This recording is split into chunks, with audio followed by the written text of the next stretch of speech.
ಗೊತ್ತಿಲ್ಲ ಏನು ಅಂತ. ಗೈಸ್ ಇದೇನು ಗೊತ್ತಾ, ಪತ್ತಲ್ ಅಂತ ಹೇಳ್ತಾರೆ ಇದನ್ನ, ಅಕ್ಕಿಯಿಂದ ಮಾಡೋದು. ಇಲ್ಲಿ ನೋಡಿ, ನಮ್ಮ ಬೆಂಗಳೂರು ಸೈಡಲ್ಲಿ ಸಿಗಲ್ಲ. ಸಿದ್ಧ ತಿನ್ಕೊಂಡು ಹೋಗೋಣ ಅಂತ ಹಂಗೆ ಬಂದಿದ್ದು.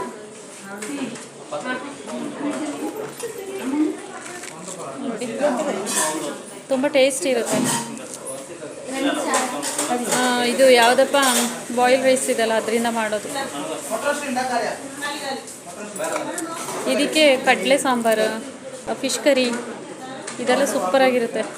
ಸಾಂಬಾರು ಈ ಥರ ಮಾಡ್ಕೊಳ್ಳೋದಾ, ಮಾಡೋದಾ?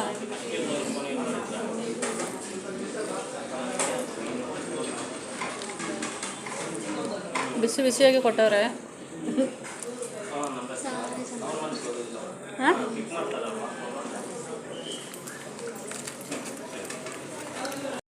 ಈ ಪತ್ತಲ್ನ ಯಾರೋ ತಿಂದಿದ್ದೀರಾ? ಕಮೆಂಟ್ ಮಾಡಿ, ಓಕೆನಾ? ಯಾರೆಲ್ಲ ತಿಂದಿದ್ದೀರಾ ಅಂತ ನೋಡುವ.